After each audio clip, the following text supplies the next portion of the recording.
except for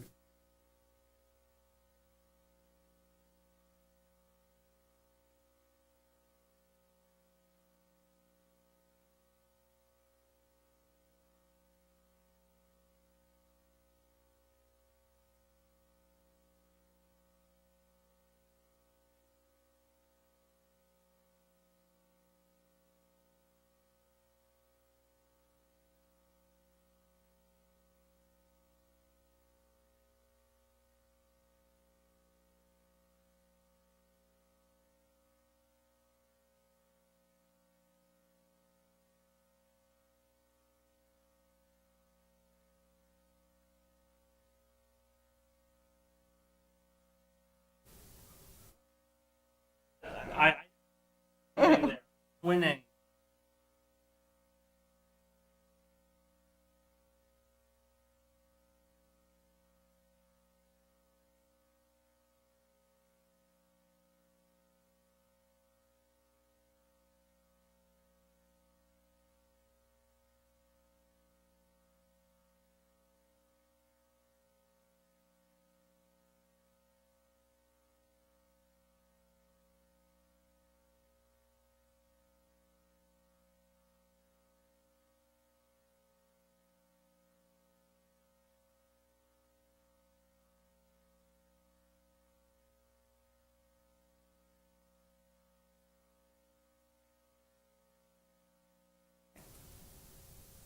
You want to check?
we did double our attendance. Okay, CNET's ready and we're ready. I'll call to order the regular meeting for Tuesday, March 7th of the Ferguson Township Board of Supervisors.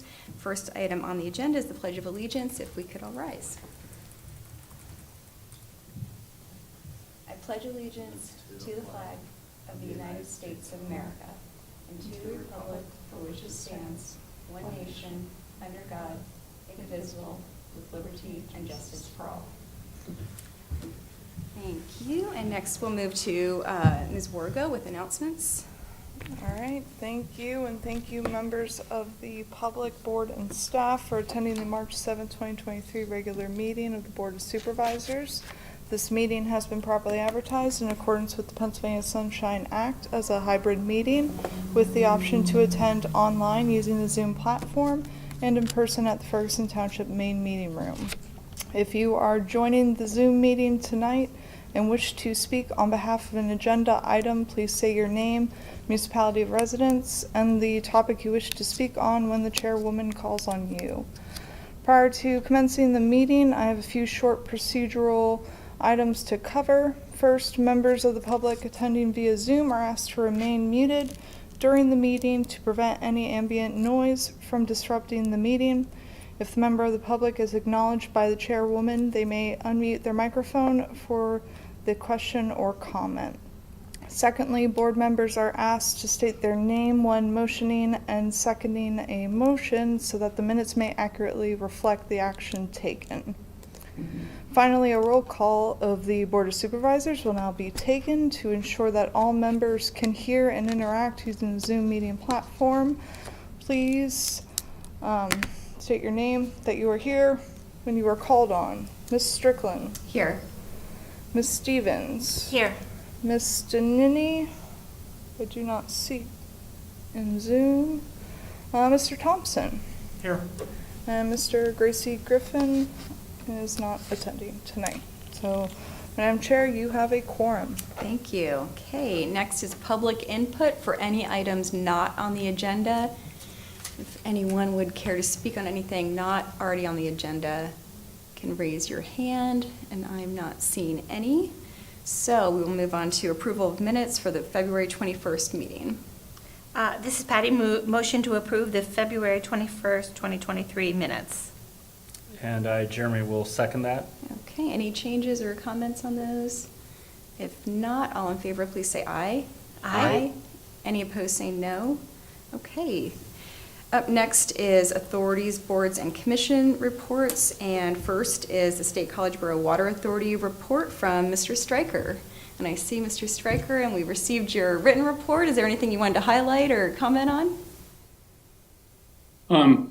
Not really, Lisa. It's pretty straightforward, but I would stand for any questions if anybody had any comments or questions about the written report. Thanks so much, and thanks for that. I thought it was a very helpful report. I appreciated that. Yeah, no, I wanted to say thank you too, and thank you to the authority for the 100% participation in the solar purchasing power agreement. I was really pleased to read that, so thank you. Yeah, just to be clear, that's their plan. I don't think they've quite got to the end of the process yet, but I believe that's what their intent is, assuming everything works out. Great, thank you. Thank you. Jeremy, any questions? No? Okay. All right, thank you, Ford. Appreciate it. All right, you guys have a good evening. Thank you, you too. And next up is the Spring Creek Watershed Commission with a report from Kevin Abbey, and we had your written report as well, so thanks for joining us. Anything you wanted to comment on or highlight? The only thing I might mention is that my report didn't include, and this is as much for Laura's benefit as the entire board, but it didn't include that the bylaws that were adopted unanimously on February 15th included a clarification that Laura had asked about, that in the instance that a alternate appointee to the commission might be elected an officer, that that officer would not have voting rights in the event that the elected official from that municipality attended the meeting. And you will recall when we talked about this in previous meetings, she had asked about that, and that clarification came from the Harris Township legal review, and we made a point to include that in the bylaws that were adopted unanimously. That was the only kind of amendment or clarification. Thank you. And Laura's joined us. I think it wasn't on camera while you were speaking, so she got to hear that. So, Okay. Questions or comments on this report for Kevin? I have one, two. Yeah, go ahead. Thanks so much, Kevin. I noticed actually that was in the solicitors, the Harris Township solicitors list of concerns as well. And I'm glad to see that it got the attention that it deserved. I always do enjoy hearing when I've mentioned something, it's been neglected, and then somebody else mentions it, and then there's attention that's paid. That's always worth noting. Something else worth noting is the Spring Creek Watershed Cleanup Day that's coming up. Isn't that exciting? Birthday, April 22nd, yes. Yes, very exciting. Yeah. So just a quick mention that Pine Grove Mills, which Slab Cabin runs through, is excited to again do a big cleanup effort there and enlisting landowners and volunteers for that morning, the 22nd, 8 to 12. Last year, we topped it off with a lovely get-together at the Naked Egg, sort of impromptu. So I'm hoping to drum up a lot of interest for participation in that again. And I'll be in touch with you directly. So I just wanted to mention it here publicly, take a moment of meeting time to just share about that important effort that our community is participating in and does actually meet one of the small area plan goals. Y'all, it's even mentioned right in that plan. So thank you so much. Who's organizing? Oh, you're welcome. Thank you. Yeah. Who is organizing that? Well, it's Clearwater Conservancy that does the overall organization, but we've kind of have this Pine Grove Mills contingent because, you know, we're just right there on Slab Cabin. So a lot of people don't have to use their cars that way who come from that area. So I kind of impromptu sort of started organizing that contingency through really the small area planning committee, which I'm not on, but just knowing that they, you know, really wanted the effort for community activities, especially green ones, but we don't always have the staff time to give to that. So I just kind of did that thing that's not really affiliated with the township, is kind of with you, but sort of it's on a contingent of its own, Pine Grove Mills, like we often are. Thanks for asking. Thank you. But yeah, who would you contact? You'd still contact Clearwater Conservancy if you wanted to participate in the overall day, and that's important to note. But if you're interested in this, in like, you know, the Pine Grove Mills group, I'm sure that that will be posted in the agenda. Will the agenda or cancellation notice come out between now and then? Mm-hmm. Okay, great. So if somebody, you know, we're planning to meet at Pine Grove Hall at 8 a.m. on that day, our contingent, so that is a marker for folks, show up there, and heck or high water, as they say, we'll be there. Thanks. Great, thank you Thank so you. much for all that information. Great, anything else on this report? And if not, Kevin, thank you so much. Thank you, Lisa. Appreciate it. Okay, so under special reports, diversity, equity, and inclusionary initiatives and acknowledgements, we have Women's History Month, Irish American Heritage Month, Greek American Heritage Month, Agriculture Month, and Ramadan begins on March 22nd. Next, we will move to COG and Regional Committee reports, and first up there is the Parks and Recreation Governance Committee report. All right, basically my report was in the agenda, and I had emailed you all ahead of time a little bit about your thoughts on the homework assignment, which is, our homework assignment for the governance committee was to come up with what we saw as the problem about the parks governance. And Was that how it was phrased? Sorry to jump in there. yeah, no, it was phrased as, you know, identify the problem, and then part B of that was to come up with a mission statement for whatever entity we thought would be over the governance of the parks. Kind of. So, may I follow? Sure, yeah, yeah. Thank you. So there was batting around of the idea of the consultant, then we decided we didn't need money, and then we were gonna have a facilitator. So now we are all taking our own agenda time to talk about those things. Not that that's bad, because we eventually have to do that, but where's the facilitator in this? Who's driving that question? Because where we left it last year, and that was the first meeting of the year, correct me if I'm wrong. It was, yes. Okay, so where we had left it last year, which was almost mid-year, when it kind of really fizzled out under the previous chair, which is the current chair, or is there a different chair? Nope, it's the same chair. Okay, we had left it that we were needing outside help. Right, Is the composition of the committee mostly the same other than me? correct. Okay. As far as I know, yes. Okay. Well, there's Gretchen Brandt is on Gretchen Brandt it. is on it, yeah. Yeah, So- instead of Mr. Keough, so they switched out. Got you, for the authority. That's great. I'm glad to hear Gretchen is on that now. Yeah. So what's happening with the facilitator then? So they are looking into hiring a facilitator, but they think that will take some time. Mhm. And in the meantime, the committee decided that they would still like to get together and meet and, try and hammer some things out and see where we Okay. stood, see what we could get going, and started to bat around ideas. And that's on our And that's agenda when to the talk. homework assignment came up. Okay, and we're to talk about that tonight on our agenda. Right, yeah. Here. Oh, So- we're supposed to talk about the problem of our entire parks governance during the reports?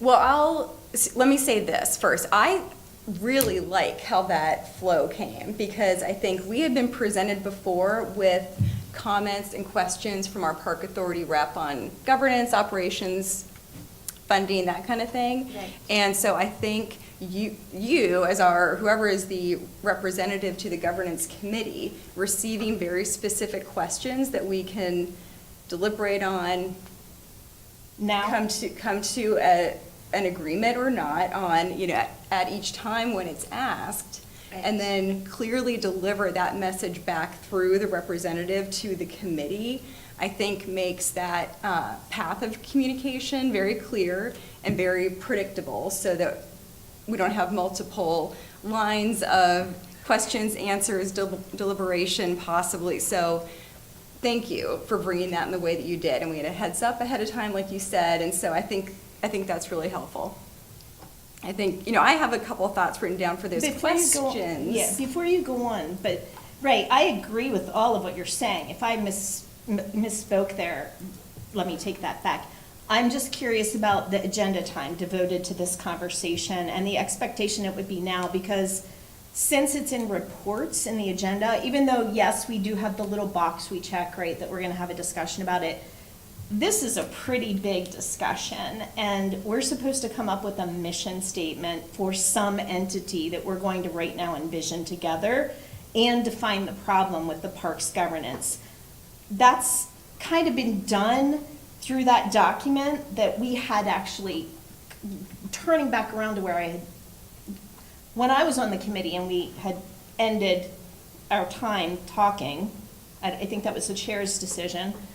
It was right after we were going to look at the paper that was, the options that were generated to answer that question by a professional consultant years ago when we did the Parks Comprehensive Plan, okay? Because when we did the Parks Comprehensive Plan for the region that we all passed, that was a large portion of that. Let me not understate that in any way, shape, or form. And there has been no progress done whatsoever since that effort. Okay, a big part of that actual plan was initiated because of the problems with that system, right? Okay, so I'm taking a lot of our agenda time talking about that because that context is now totally unhinged from the reality that we're experiencing right here and right now when we discuss this during reports time. As this continues to just falter and cause very bad issues. So, Well, let me just say, Yeah. thank you. And Thank since you. you've been on the committee, I think you have a valuable opinion on how that went through. So, thank you. I think I do see it as helpful that we get the written report. We see that we'll have an opportunity to take action. There's been questions posed by that committee. And so we have the opportunity to discuss them. Where we end up is up to us. But they've decided it to is up pose to these us, and that's what I'm questions. saying, is for it to be able to be in our control, we need time to talk about it. So what I'm going to do is say Yeah. my comments and how I want to frame the discussion. All right, Because I appreciate what you're saying, that they're very big questions. very big. And I am not sure, Patty was there, so you conveyed these questions to us, and I don't know if. Well, she and I talked about Patty and understand, I I agree understand, but that I'm we gonna should fit- talk about this during. Understood. Okay. Understood. I understand the frustration, but, we have a task, and so I think we can get through this. I think, we have to compartmentalize some of this stuff, or else we could be talking about this for an hour at this point, and still come back in 6 months when the facilitator is there and have to talk about it again.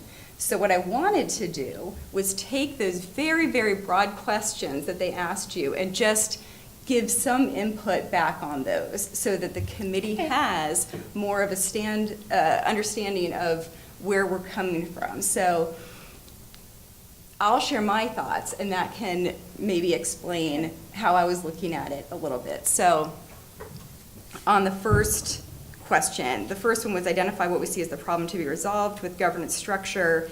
So I just had a couple of items I thought you can take back, and whoever else had, some bullet points. Obviously, we're not here at this time to solve the entire problem or the entire question, and I wouldn't have expected that that was the intention of the questions coming back from the committee.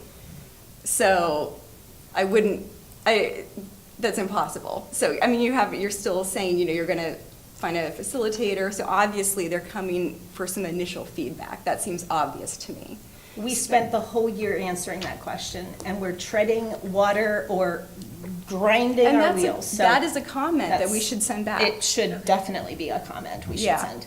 So that they so that they can go back Yes. and, retrieve the information that they've already gathered. So let's send that as a comment.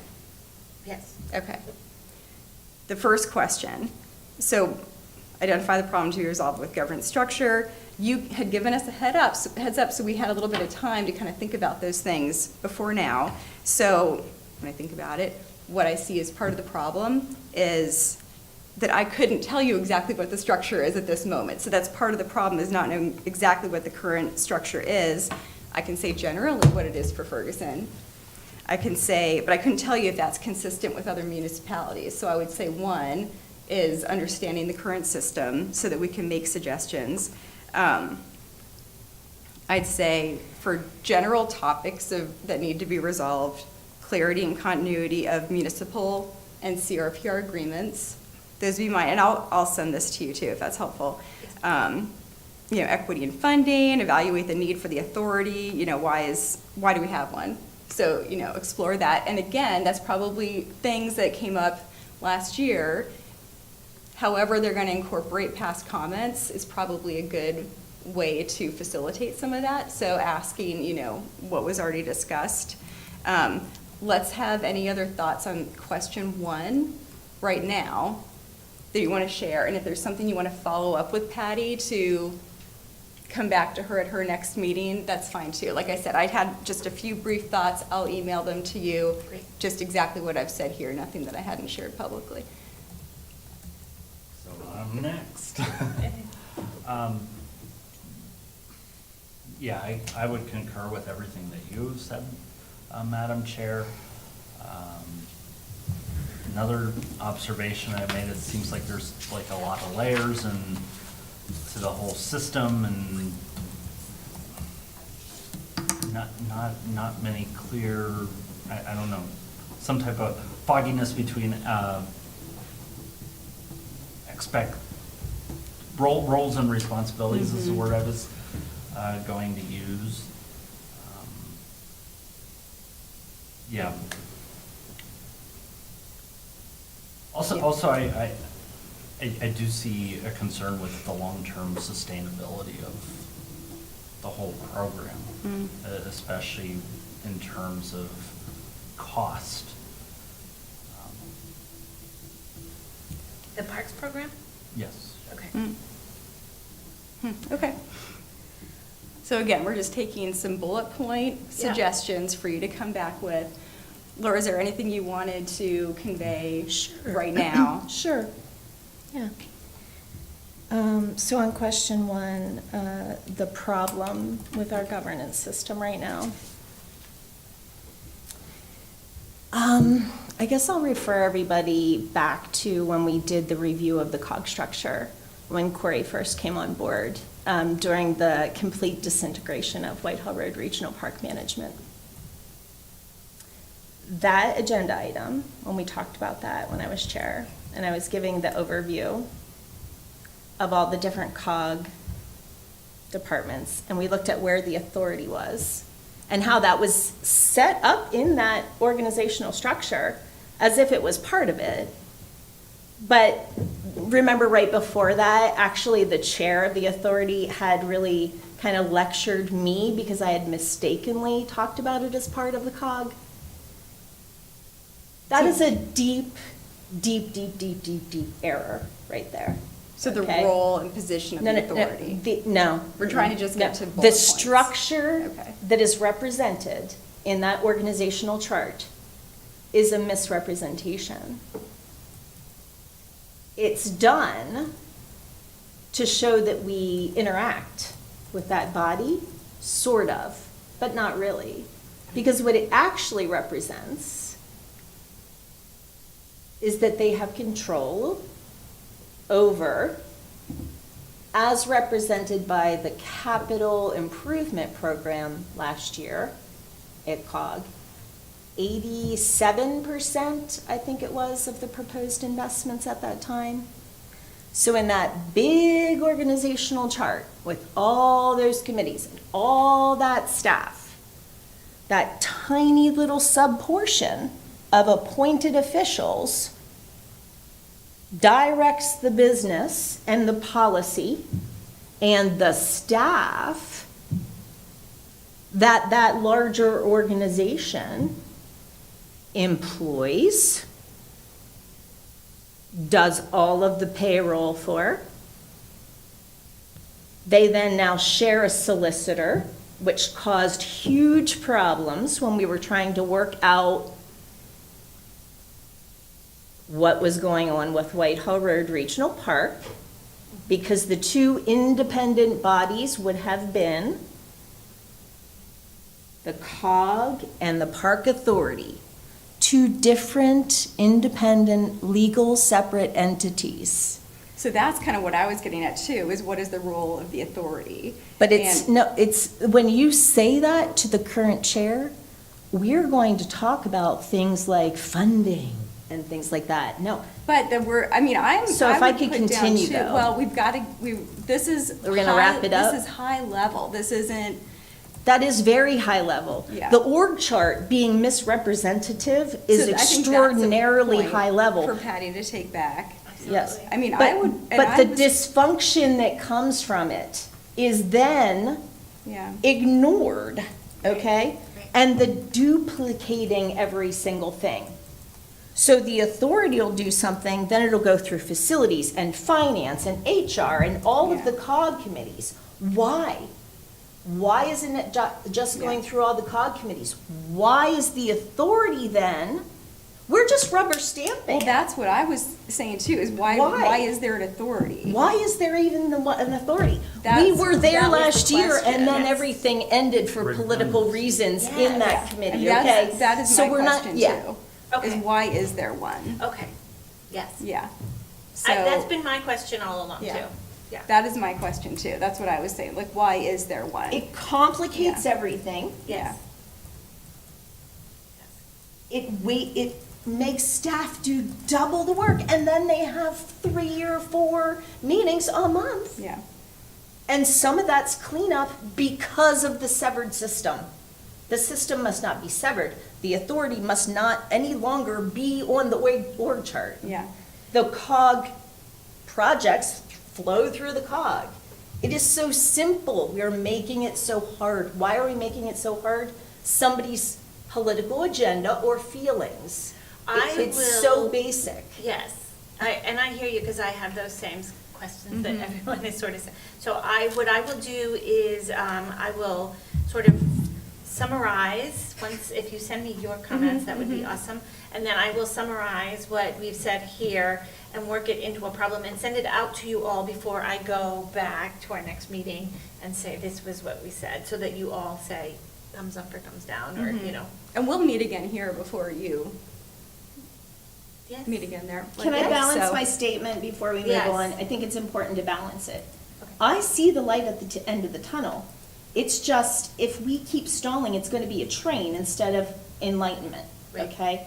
And what that, I think, looks like is we have a beautiful model. Okay, we have the library, which has much better representation and uses a participation model, and we're almost there, okay? If others could understand the complexity of the system that we really do, and they really don't. I'm sorry, you really actually do. You really do. So others don't, and then they don't understand the problem. And I really don't know what to do about it any longer. But train or enlightenment, because the library is there. Yeah. It's the That's a same good thing we point all to do bring back. together in a Yeah. wonderful way. Mhm. It's wonderful, Yeah. right? Yes. And it's a little different because we have ownership, but the model is there. Right. Yep. Right. And it doesn't have to be an exact replica Right. of that. So, but Right. the idea of that The type of. apportionment of representation is an important thing, right? And that, even when we get into then talking about the mission statement, again, I was just so we had some bullet points to send back with her, and now we're saying also, look at what was already said by this body before, so reflect on that. Here is new comments. I had something in here, looking back at equitable funding protocols, procedures, so that we're using something maybe more like the library, so that we're balancing what we're contributing as far as, rentals and that kind of thing, so. Yes, we so it- contribute yeah. far more income. Yeah. And really we pay take- more. Yeah, so taking And the we get time to less look at it all. representation. It's, Yeah. why? It Yeah. makes no sense. So an equitable relationship, sharing resources to lower maintenance and programming costs, this is what it was there for initially. So, yeah, the complexity inserted by the existence of the authority and different agreements, I think, between municipalities and CRPR, I think that adds to part of the confusion and even getting started in some of this. But yeah, again, your point of what has already been asked and answered. Let's look back at that. Okay.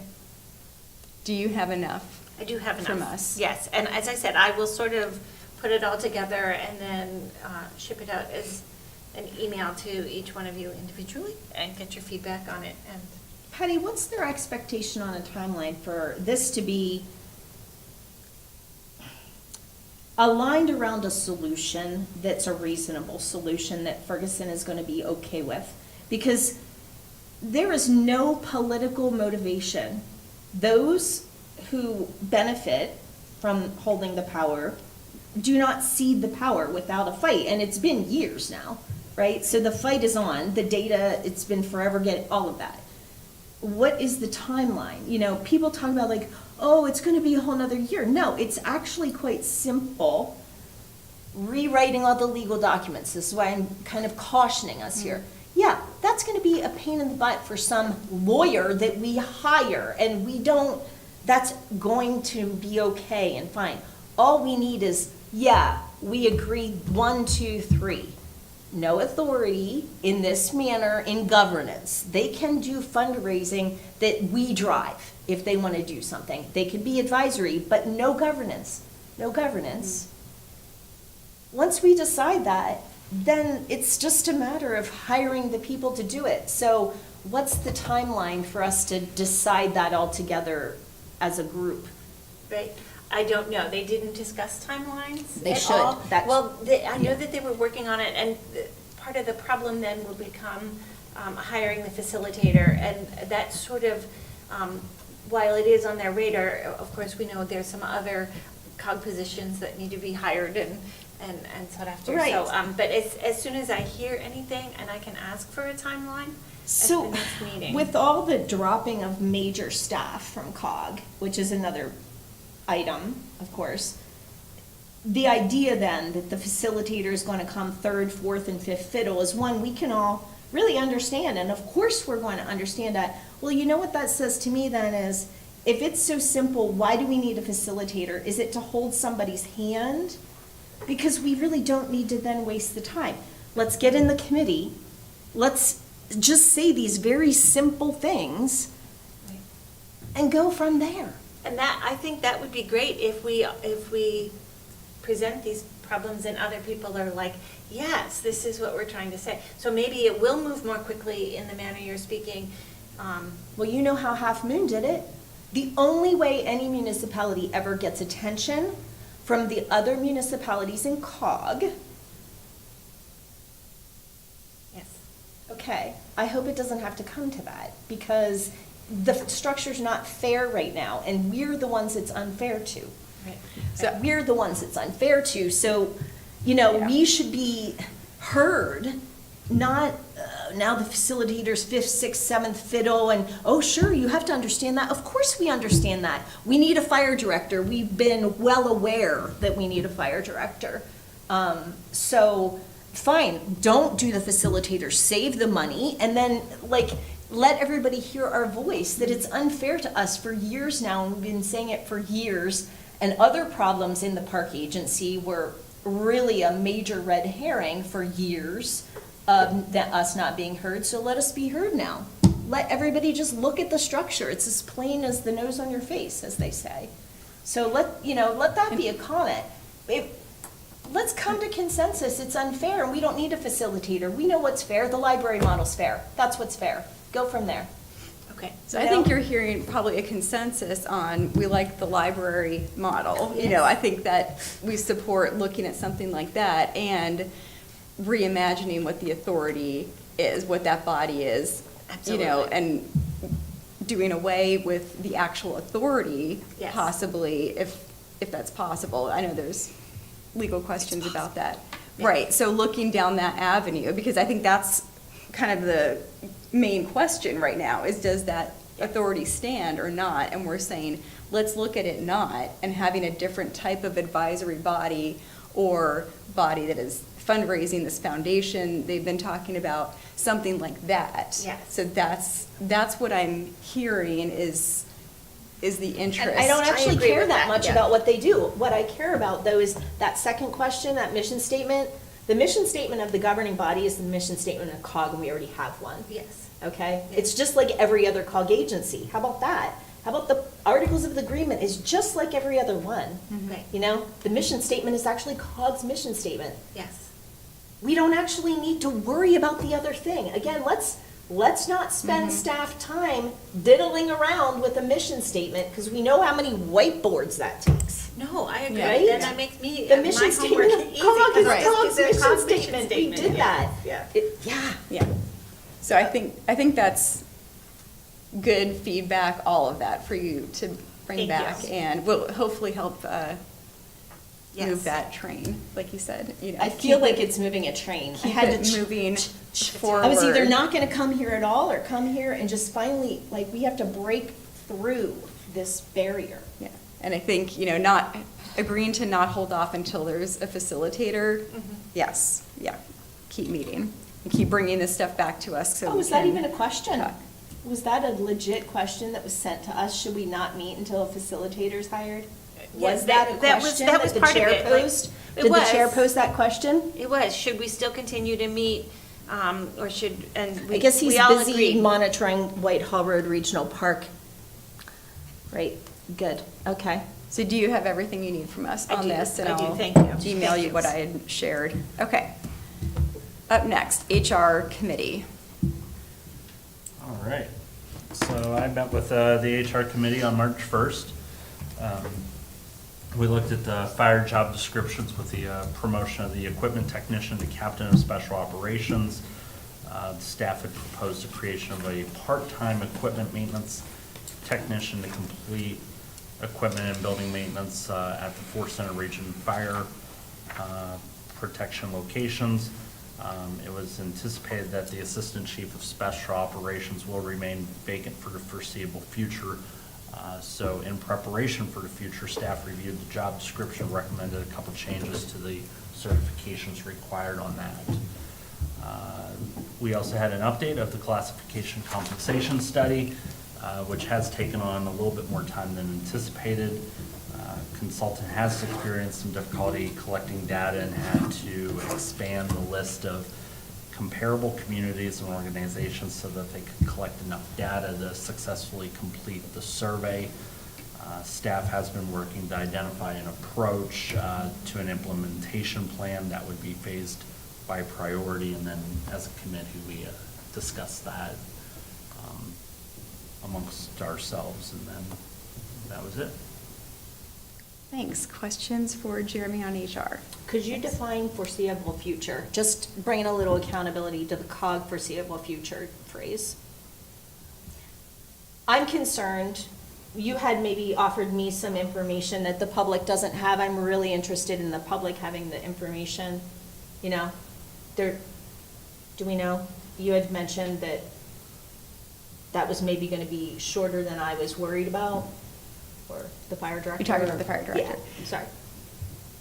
Or what, could you ask, maybe then, could you ask for a ballpark date, week, month? Some sort of a general framework timeline. Yeah, I can follow up on that. Thank you. And then also, same for the Parks Director timeline. Yes, and I had sent you an Yeah. update on there. Sounds like I have a little more follow-up Yeah. to do on that. I'm just looking at the dates and just the priorities and stuff like that. Yep, thanks. Nothing else? Nope. Up next is the Land Use and Community Infrastructure Committee.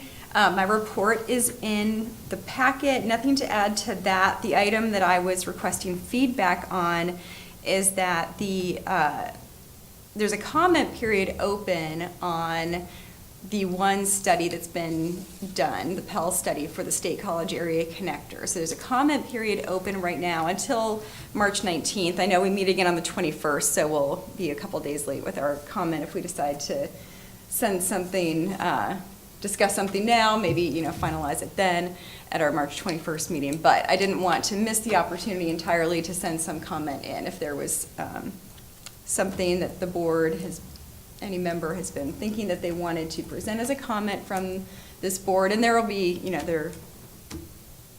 there's no end point for when we can comment. We can always comment on this. But this was a particular comment period that's open to the public on the Pell study. So I have a question. wanted to present that opportunity, yes. Do they know what the anticipated increase flow, they do know. Could they tell us what the anticipated increased flow is once we have the 4-lane connection east-west? I know you probably have it in your database of your mind somewhere, but.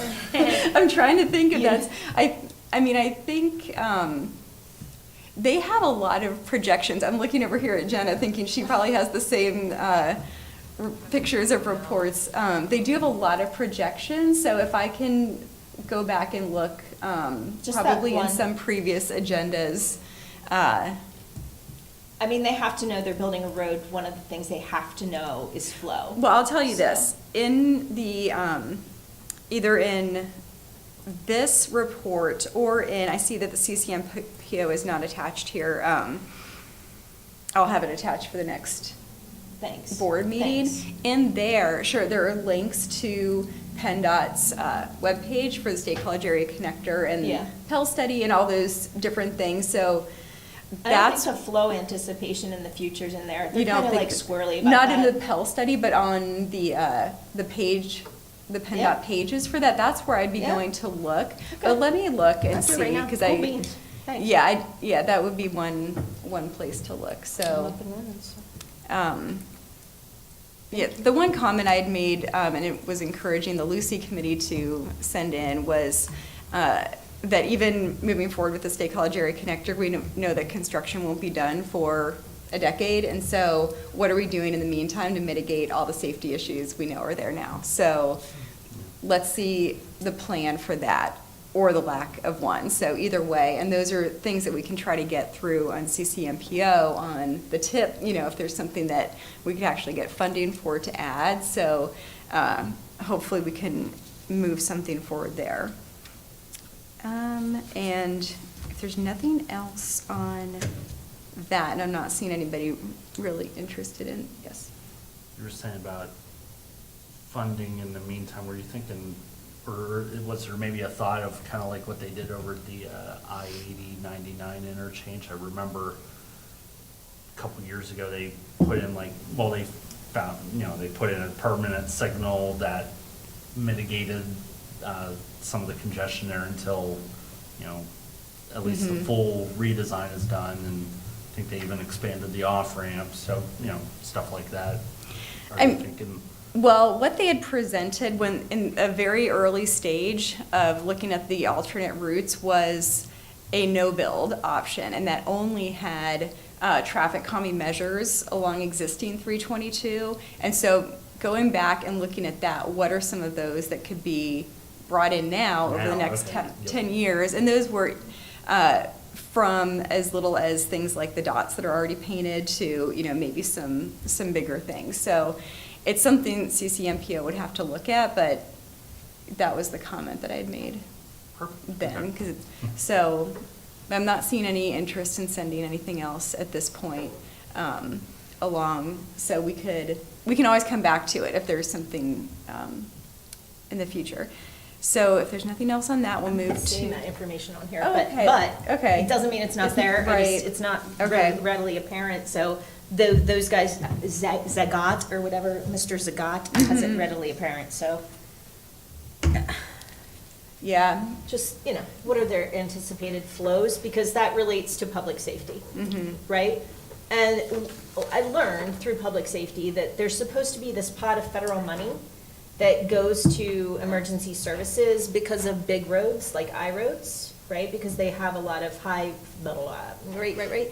So, we have new senator and maybe, I don't know, it's a big dinosaur that hasn't moved for years, but it'd be great to actually get some emergency services money that's supposed to be for emergency services around that. So, that flow increase is super relevant there, so, thank you. Thank you. Okay, next is Facilities Committee. Oh, that was me, right? And it was canceled. Oh, okay. Not really canceled. Yes, COG is playing musical meetings with me. Not that I Oh. mind, because that responsibility just falls to y'all, because my schedule is not going to accommodate for that. Yes, I'll cover So, for you. Yeah. Thank so- you. Yes. She's going to have facilities and you're going to have finance. Thank you both. Sure? Yeah, absolutely. You know, I'm not sure really why, Yeah, I wasn't clear. but like, we were all gonna definitely try to be more stable and not, put that kind of scheduling pressure on each other, but I know one thing for me that I've seen in 8 years that I've voiced and hasn't been heard, I don't know, maybe Kevin Abbey's here, maybe you can get somebody to hear it. Oh, wait, it's a solicitor of Ferguson Township, is that, they don't really estimate, when they want us municipalities to talk about something, they don't know when we're gonna talk about it. Right. And they don't arrange it ahead of time with Mhm. our staff. Right. And so last year I kept saying, could you just ask Centrise if it's gonna fit on our agenda? Because we're here till 11 o'clock at night. Mhm. Could you just, she knows. Like, but in the timeline, see the timeline. I mean, it's sort of so boring, but like, once you've been around here for a while, you just go, what's a timeline? Mhm. It's sort of like you're a dog with a bone, timeline, you have to, that's the most important thing. So we'd all kind of have less pain and suffering if we all expanded our timeline and talked to municipal staff about that timeline. Mhm. So, Yeah.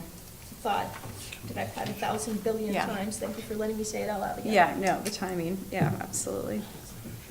Okay, so that was facilities, and I do just want to note, we did meet at CCMPO. There's a summary attached in here, and also attached is the PennDOT maintenance program presentation for roads. If anyone is interested, it is interesting how they break up the high level, low level. Yeah, so I asked them to forward that to us. So I thought somebody else would They- appreciate no, that. Yeah, I did, and Seriously, I you actually know we will. forwarded it then to Amari as our CATA rep. It is. So I was like, It oh, was take a look at very this. very well done. Yeah. To be, right? Yeah, it was very well done, and you can even watch. You can watch the CCMPO presentation of it if you Well, that's want to. good. Yeah, That's no, it good. was very That's good. It was important very. stuff. Thank you for that. Yeah, it was important information and helpful when we make those kinds of decisions here, I thought. Absolutely. So Yes. seal coating versus, whatever. So it's, microsurfacing, and it was a little primer on all I of felt that. so nerdy because I was like, oh, yeah. I know, right. Yeah. I knew everyone would appreciate that here. That's fantastic. Okay, so we will move on now to staff reports. We have the manager's report attached, as well as the Public Works Director report and Planning and Zoning. I'll look first to acting manager, if there's anything you want to point out in yours, or the planning and zoning report? Yeah, so the only thing I have is the State Transportation Commission and PennDOT. They've opened up the 2023 public comment period for their update to their 12-year program. So there is, of course, a survey. The comment period is open till April 30th, and they are also scheduling a public forum online April 12th, and it will include a live Q&A session as well. So I'd like to take advantage when we have 12-year programs. Yes, for So- sure. So the meeting you said was on the 12th? Yes, their online public forum Wednesday, April 12th. And they will be providing more information on that later on. So Thank you I for can forward mentioning out. that, yep. Yeah. Great, great, great. Yeah, and I think, I'm not sure if I noted that in my report, but the long-range transportation plan as well will be updated. So it's something we will want to take a look at, probably not in the next meeting or the next, but sometime soon, seeing if we want any changes to it. The one item that's on there that we might want to look at is the Route 4526 intersection, which is at the tail end of that plan, but it's still something we want to probably look at this point. I So. am forever going to be advocating, and someone told me that it was on there once upon a time, a train spur to State College. And I'm going to have the young people help support me on that, to get it on. I mean, I know that it might be 30 years out, but let's just get it on. I mean, there has to be rail transportation here. There just has to be. And we'll take the comments. So I mean, that's a good thing to add. So I'm making a little list for when we put that on the agenda. Why isn't, well, yeah, I guess that, why isn't that an economic development thing? Because getting the people here from so many different markets, it's like the last leg from Lewistown, right? Is it to Lewistown?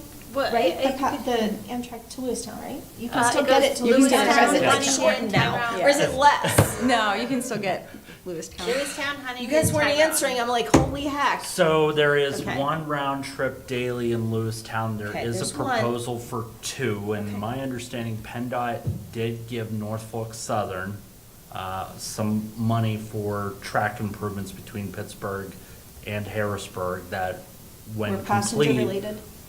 Well, they would be improvements that would benefit Norfolk Southern, which then would be able to accommodate Right. Amtrak. people. Amtrak. Yeah. To Got it. provide that second round trip, which, so they'd have one train leaving Pittsburgh at 7 a.m., followed by one around 12:30, and I think Lewistown would still have like one heading to Pittsburgh like 3 or 2 o'clock, 2, 3 o'clock in the afternoon with I just another came one off of it later in the yesterday. evening. Funny. I just came off Oh, of you it came yesterday. off of it yesterday? Yes, and it arrives at 4:48 in Tyrone, which is where I Yeah. catch it from. That's so funny because I'm so East Coast biased. I'm like only ever taking the train to the East Coast. So like I'm like, wait, it goes to Pittsburgh? I'll be darned. Yeah, I Yeah. guess it does go that direction too. Interesting. Dave Modericker, did you want to share anything on your report? Well, we get our train talk going up here. What did have one? Yeah, I'd like to highlight two items, if you'll only read two. Item 12, Contract 22, C16, the audible pedestrian push buttons. And then item 16, which is Contract 2023, C1, Blue Quartz Drive between Circleville Road and Martin Street. The latter is, designs, I'm just going to say is delayed while there's some dialogue going on. And the former, we are going to remove one of the locations for the push buttons because if there's a development plan that moves forward, it's likely that the work that we do would need to be removed. And it's possible that the developer may do that work as part of a transportation agreement. So I just wanted to provide those two updates. Thank you. Great, thank you. Thank you. Any questions? Yes, go ahead. Super quick question, honest this time. Is there a plan for any more of that I'm not sure what's rutting, intentional rutting on the double yellow lines that's done so people don't get in head-on collisions when they're driving, like on Whitehall. It's like, I'm sorry, I don't know the name. I know all these weird road things now, and I don't know that. It's Yeah. like, if Yeah, you try to it's, pass a cyclist, it sounds like this, like that. Yeah, we call them turtles. Yeah, center lane rumble strips, a low-cost safety improvement that we would like to include in any projects on the west end where we're doing a complete repaving. That is interesting. I was wondering about that, so I'm not honest about it being a quick question. I have one comment. So I hear the need for that on a road, say like Whitehall, where it's a long, straight stretch, where you're gonna have somebody maybe going fast and falling asleep or drifting a little bit and fiddling with their radio. But when you're on a back road in the West End, like Gatesburg or Marengo or Tadpole or any of those between there, any of them, the main thing that you're looking out for is deer. And when you're looking out for deer, the main thing you're gonna do is you're gonna ride the center line. So when you put in that, it really disrupts a pattern of driving out there. And it's not just deer, it's small animals. Those roads are already so narrow, there's no way that you can center adjust if that drrr is there without then straddling it. And then it actually becomes dangerous. So I don't know if people are very self-aware of their driving habits, but like I've watched my driving habits change dramatically from moving from a more of a center region to a West End kind of an environment. There's multiple cultural things that I do different in my driving, and one of them is that. So I guess what I wanted to say is, could we maybe just hit the pause button on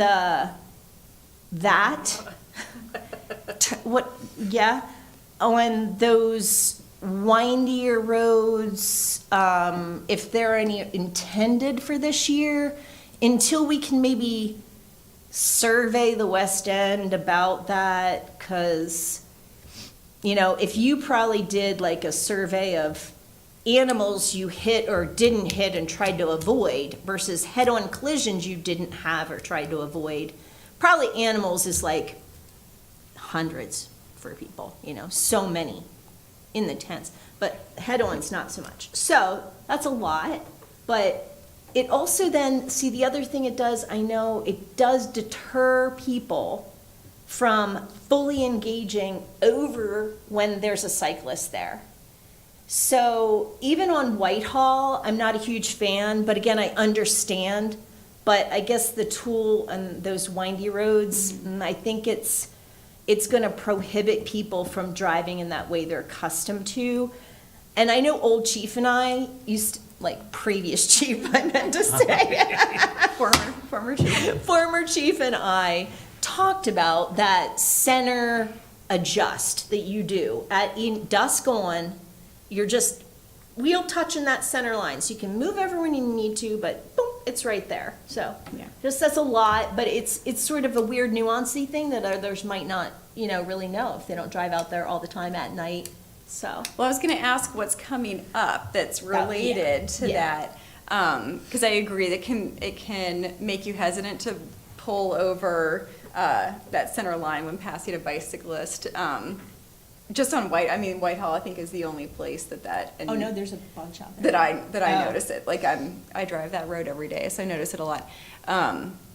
Dave, what would be related to this that's coming up off the top of your head, or we can move it to the next? Yeah, so there's no projects this year.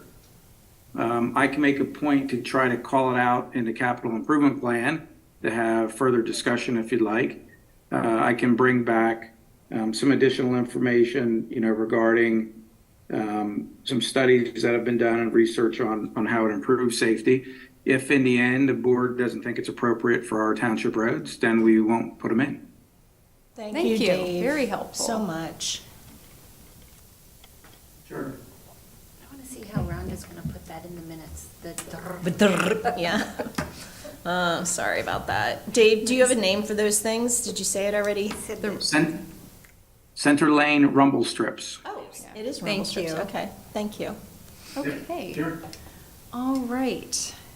Seeing nothing else in staff reports, we'll move on to unfinished business. And at first, we have a public hearing on a resolution of the Township of Ferguson, Center County, Pennsylvania, to approve a resolution for a budget amendment, ARP funds correction, and we'll go to Ms. Wargo. All right, thank you. So the action in the agenda tonight is the adoption of a resolution to amend the 2023 budget. This resolution recognizes the ARP revenue in the 2022 budget, increases that 2022 ending fund balance by that roughly 1.9 million. This resolution also reduces the amount of anticipated ARP revenue and projected ending fund balance by that same 1.9 million in the 2023 budget. So essentially, we're shifting the ARP revenue from 2023 to 2022. Once adopted, that 1.9 million of those ARP funds will be recognized and reported in the 2022 actuals rather than 2023.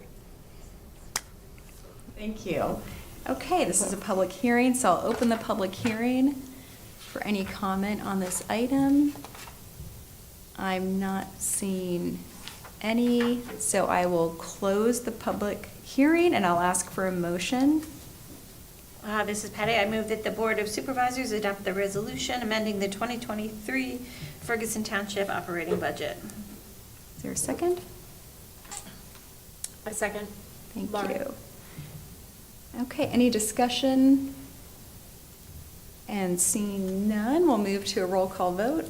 All right, so this is Resolution 2023-06. Ms. Strickland? Yes. Ms. Stevens? Yes. Ms. Denneny? Yes. Mr. Thompson? Yes. All right. Gracie Griffith is not here. Thank you. Okay, next is a public hearing on a resolution to approve the Greenbrier Saybrook Park Master Plan, and we'll go to Mr. Progar. Thank you, Chair. In August 2021, the township engaged consultant Herbert Rowland and Krubik, HRG, to conduct an update to the Recreation Parks and Open Space Plan led by Tracy Strickland. An addendum to that project included the master planning process for Greenbrier Saybrook Park. Since that time, HRG engaged citizens via multiple public input events, including the municipal mixer held at the park in August of 2022. Additional input was received from the Parks and Recreation Committee to deliver a draft master plan to the Board of Supervisors. At the February 21 regular meeting, the board authorized advertisement of a public hearing to consider approval of the Greenbrier Saybrook Park Master Plan by resolution. Thank you. Okay, this also is a public hearing, so I'll open the public hearing. If anyone in the public would like to make a comment on this item.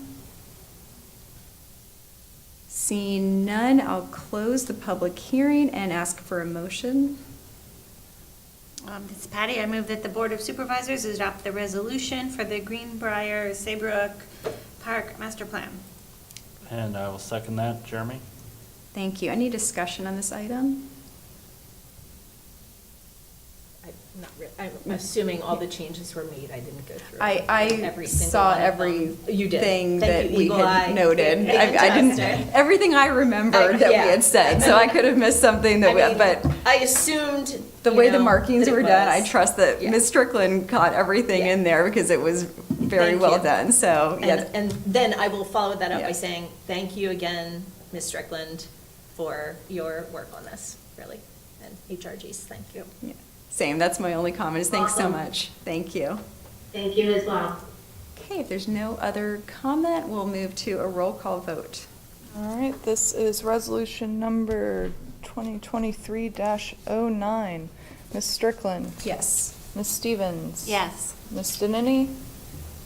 Excuse me, yes. Mr. Thompson? Yes. All right. Okay, thank you. Next is a continued discussion on authorization to advertise for public hearing to approve the Fairbrook Park Master Plan, and we'll go back to Mr. Progar. Thank you, Chair. So, same thing. In August 2021, the township engaged HRG to conduct an update to the RPOS plan. An addendum to that project included the master planning process for Fairbrook Park. Since that time, HRG engaged citizens via multiple public input events, including the municipal mixer of August 2022. Additional input was received from multiple stakeholder groups as well as the Parks and Recreation Committee to deliver a draft master plan to the Board of Supervisors. At the February 21 regular meeting, the board received the draft Fairbrook Park master plan and made comments. Attached to this agenda is a copy of the Fairbrook Park master plan reflecting the comments of the board. Mr. Strickland of HRG will present and answer any questions pertaining to the plan. The board is asked to authorize the master plan for public hearing and consideration for approving the plan. Thank you. Can I share my screen? Ooh, yeah. Let me make that switch. Yep, there you go. Okay. Excellent, thank you. Can everyone hear me and can everyone see the screen? Yes. Yes, thank you. Great. I can zoom in on anything you would like to see. Thanks for having me back this evening, and thank you again for the great feedback 2 weeks ago. We have applied those comments to the Fairbrook Park Master Site Plan. And what I would like to do, I'll zoom in a little bit. If you can still see my screen here, I'll give you a little tour of what the edits were, if that's okay. So you understand that hopefully we captured all the comments from the other week. In the park entrance, arrival, and parking zone here, there were a couple of big changes that we made in response to your comments, and I think the primary one was the removal of the path, the proposed trail system along the outer edge of the sports fields in the lower lying area of the park, as well as we had a switchback path that was going through the sledding hill and slope area here. We removed that element, and we did pick up the proposed bleachers and move them to the other side of the fields along the existing trail system there now. Similarly, on this side of the park, we revised a label related to the existing ball field that's out there now, and we included the word optional removal of that ball field because there had been some questions and discussions about that. So we've labeled that as optional removal of the ball field mix, the backstops, etc. Then if that ball field is removed, then we would suggest what we have shown on the plan all along is the opportunity to pick up, move, restripe, reseed, possibly improve some drainage here for the soccer fields in you know, however CRPR stripes them every spring. It sounds like it might change from time to time. But we would still use that for the time being as that zone for soccer. We did use the FEMA floodplain data available to our GIS department to put I'll zoom out so you can see all of it or more of it anyway, to place the FEMA 100-year floodplain line on the plan.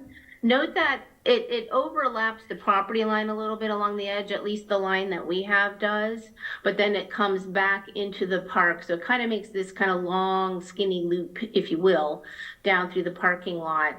And then associated with that floodplain line, we have added the note that if any major future park redevelopment should occur, that the historic stream channel and the floodplain associated with it would be restored to the property. That had been one of the comments.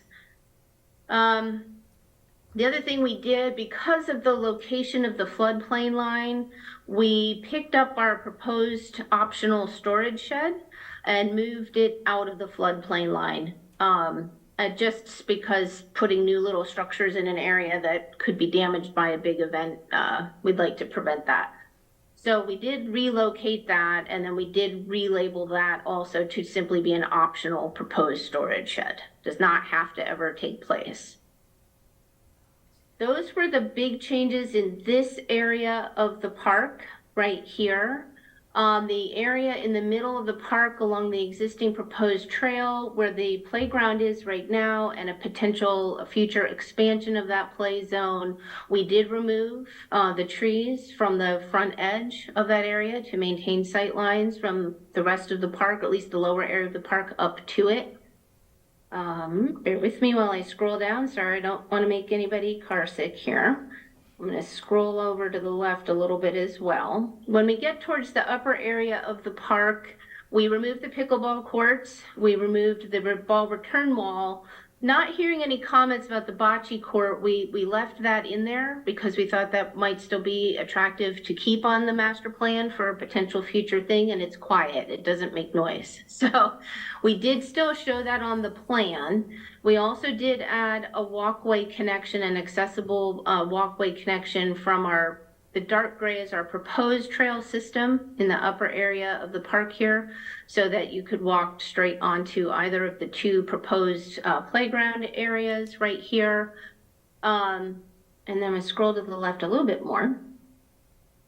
And then talking about the proposed trails, we took the network in the woodlands now, some of which still is kind of just our best understanding. We don't have a detailed survey of what's out there now, so it's our best understanding of the walkway that's out there now.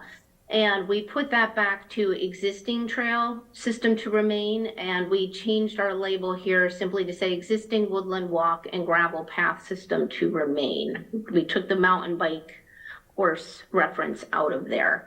We also added a boundary zone along the western edge. I'm going to call it Plan West and Plan South, the edges of the wood line here, and added the note to remove invasive species from this zone, from these understories, and to reclaim the vistas, and also that existing benches are to remain. Then I think that other than that, and adding some operational notes related to removing old and rusty signs from park property edges. We also added a note to install proposed trail sections away from black walnut trees on the site, and then noted to install new trash and recycling stations in locations shown on plan. And at the moment where we show them are up here at the top. I keep calling it the top because it's, the topographical high point. And then we also show them down here, trash, nope, sorry, I'm mistaken, near the bicycle rack area over here. So we have two locations designated on the plan. Doesn't mean you can't have more. It doesn't mean you can't adapt that for real world use over time. But I believe those are the main changes to the plan. Please correct me if I'm wrong, if I missed anything. I'll gladly take comments or questions or reminders that I missed something. Thank you so much. Let's You're very start welcome. this with discussion before we go to a motion. So, Yeah, I just have one question about the baseball diamonds, and then I'll have maybe one for Dave Modricker and also you, Ms. Strickland, that I probably should ask like maybe 8 months ago, but here we are, and I'm gonna ask it now. But the first question is about the diamonds. You talked about, we may remove them, but I'm seeing the sand, but did we have before the two fence corner things, the backstops, that's it. Did we have them on the plan before and they're not there now? They're on the GIS base map for the plan, but because our master plan is the vision for the future, and from what we heard from the public and other guidance all along the way for the many months was that I don't want to say the preference, but the dominant use is for soccer, and therefore when we think about future, we don't necessarily show existing conditions to remain. So we didn't highlight them as drawn elements on the plan. Okay, that's helpful, because I was noticing it did seem like the soccer fields were shifted down, and They are, Okay. yes. Okay. The intention being that in the future vision is that the ball field and all of its attendant parts and pieces would be removed, and the soccer fields could move away from that kind of really marshy, water holding, low-lying area just up here. Okay. A couple thoughts on that. Still a little bit on that configuration there, and not about you missing something. It's about my further thought process and seeing this now and thinking about some feedback about the baseball diamonds and whatnot. So I guess if I were gonna propose maybe a minor change that I think would be closer to a future vision, but I'm not sure, it would be to retain the one baseball diamond and remove the other baseball diamond, like for a future thing. Because I think what we're finding is that although CRPR doesn't see a value in them because they can't rent them and achieve an income, I think our residents do see a value to that, to like some kid with a stick and the ball and knocking it out in like a small little diamond. And it is a community park to a lot of neighborhoods there. So I don't know much about baseball, but I don't know that I'm really willing to like say propose remove that because CRPR wants to rent these soccer fields. Because in their own, right, in their own book, in their own plan, they say that they want these removed and this channel restored.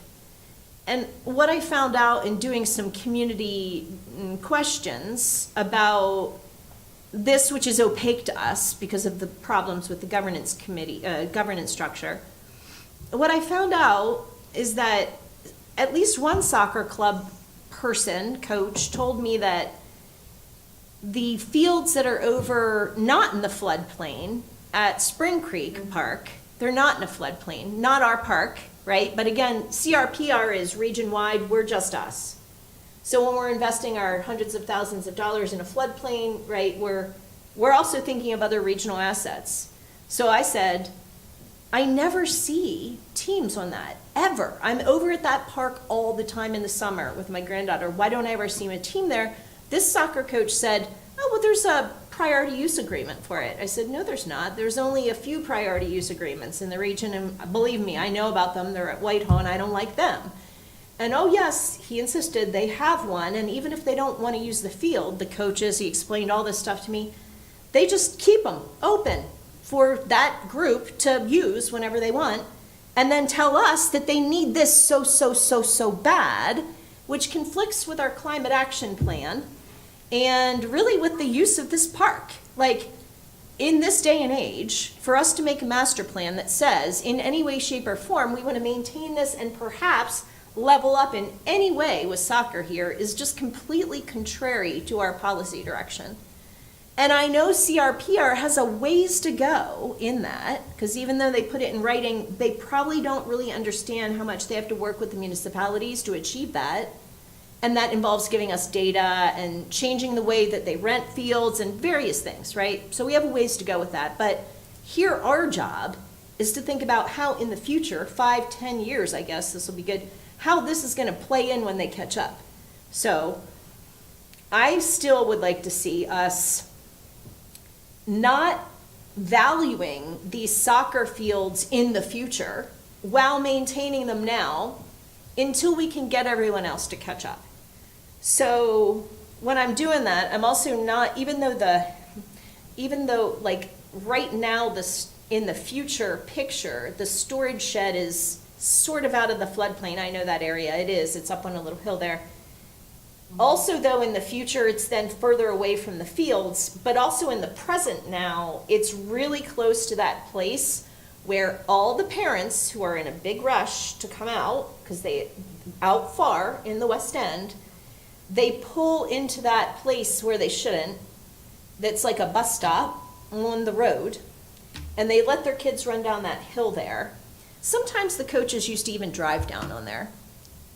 But I don't think want to encourage coaches unloading things into that thing there, people dropping their kids off. Also, in the future, it's kind of up here and the fields are there. So that's a lot that I'm verbalizing, but my main thought is it seems like we're sending a mixed message. We're saying, let's put in a storage facility for the future use, but really we want to phase these out.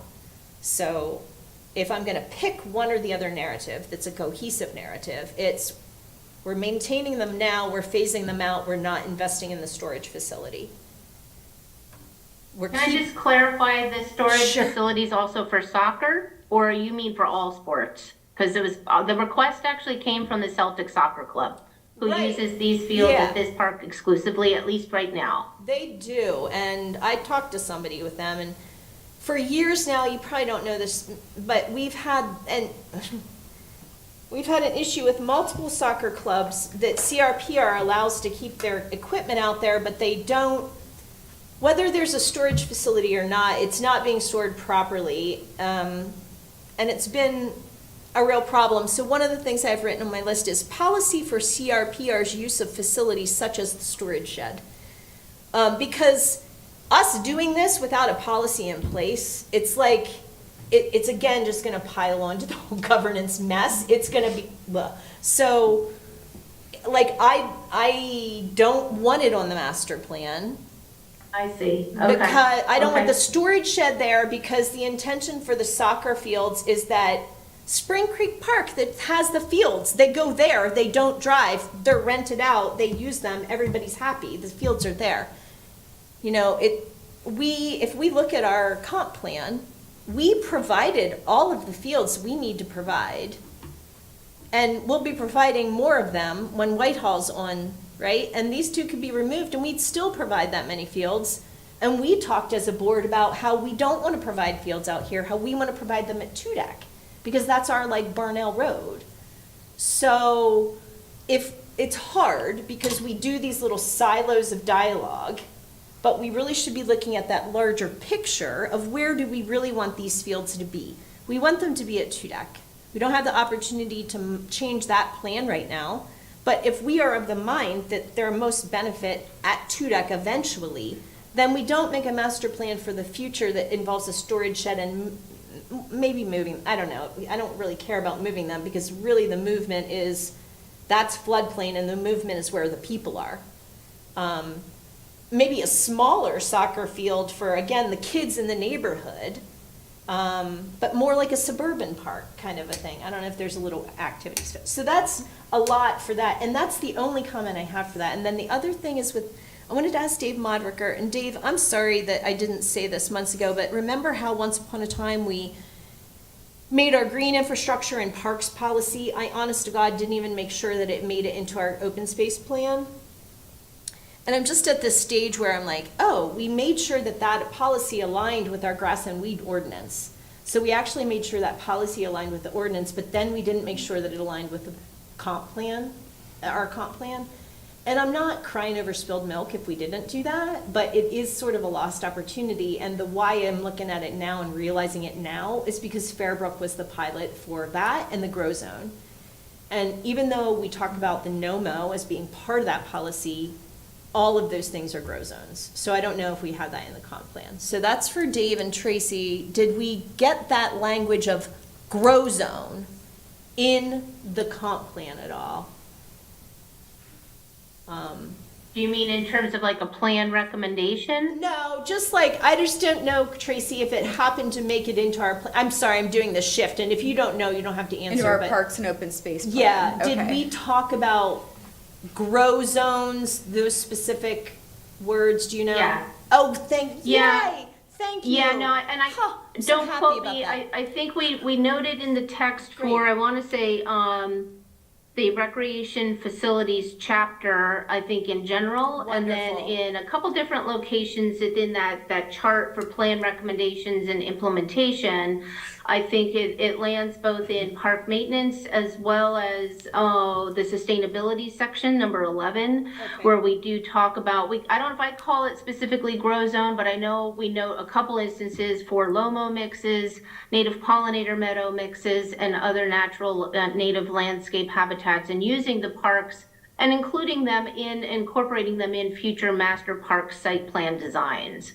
So both from a maintenance standpoint, a sustainable landscape management standpoint, and then to make sure that it's included in the forethought of thinking and the culture of sustainability, including future park plans, both for existing parks that might need updated master site plans and new parkland you may acquire and develop brand new park designs for. So yes, a long-winded answer, I apologize, but yes, the wording is included in the bigger report. On this plan, we do call out more so along the lines of pollinator meadows, meadow to forest zones, and rain gardens and things like that. And yes, actually, and we do have low-mow here, low-mow here and here. So Yep. does that answer your question? It does, because I'm always just trying to think, making sure we did those bridges. You did, and I wouldn't even suggest this change, but I guess it is something I think about in terms of staff and implementation and moving into the future.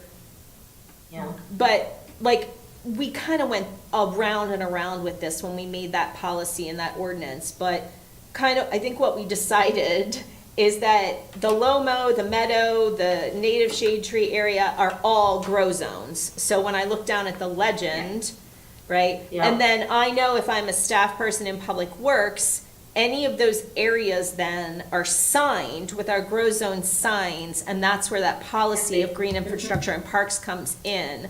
So I guess I'm just making sure that bridge is there between the low-mow and the So grow that's the zone. umbrella. And it is, Yeah. because like, it's in the Yeah. plan, it's in the policy, Mhm. it's, yeah, so, Yeah. thank you. That's wonderful. Very welcome.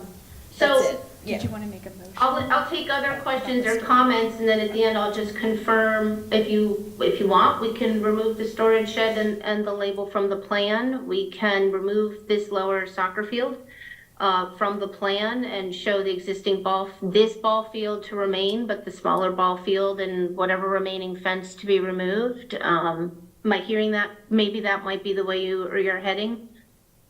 I'd be interested in, I put out a couple things there. I talked about keeping the one ball field, the small, like the furthest This one one? with the Yeah. backstop, so it looks like a little amenity there. I don't have a real strong preference of moving or not moving the soccer fields, but removing the storage shed, I think, is a good idea. And then the intention of getting them into two deck. So I think if you want to make a motion about the storage shed, I think that makes sense. I think the way the two soccer fields and the optional removal of the ball field makes sense, because then the way it is, because then that's what Okay. will be considered at that time. Because Okay. right now, until this is built out, we have the soccer fields, they're oriented a different way, and the baseball diamond is still there. Yeah, Until. that didn't look like the baseball diamond was there to me, and then that was my question Oh, is, shouldn't we be, like, that was my first question about how do you handle the future versus the now in the document? So like, when I look at that, and it says proposed possible removal of the ball field, I don't see the ball field there when I'm looking at it, so. Well, I think in the future, if they build out those soccer fields in that orientation, they'd remove that. So I think the other option at that point would be Right. retain that ball field, keep the orientation of maybe the smaller, lower field, and create. so they Right, would but then be- it's not saying that to me, because Mhm. you are predetermining that you then will be removing it because you've bumped those soccer fields down, so if. So you it's wanna like- bump them back it's- up? Yeah, Is it's that- sort of okay. like, We would- if you overlap it, then that proposed removal of that ball field will happen. I think that's where I'm Okay. trying to get to. So you want to like- bump the two fields up just so that toward it's not the- overlapping, to then give a clear intention that like, that's a Toward- forced removal, almost in the game of Yeah. chess there, you know what I mean? That So ball move field. them up toward the rain garden. Unfortunately, yes, or did they get bigger? Are they normal, are they the same size as the- Yeah. They got bigger? Initially, this Okay, got that's bigger. it. Now, I just want to point a couple things out. Mm, These that got would bigger. not move unless this was removed. And then because of the outfield associated with the ball field remaining, my recommendation would be we would only then continue to show the one full-size field, because we would then, I might suggest we kind of ghost in the boundary of the outfield, because you have to keep that in play, no pun Okay. intended, but in play, to have room for it that way. So we could do that on the plan if you want, just keep that for now and just show the slightly, right now the current soccer fields kind of tend to drift towards the northern side of this whole thing, so. Okay.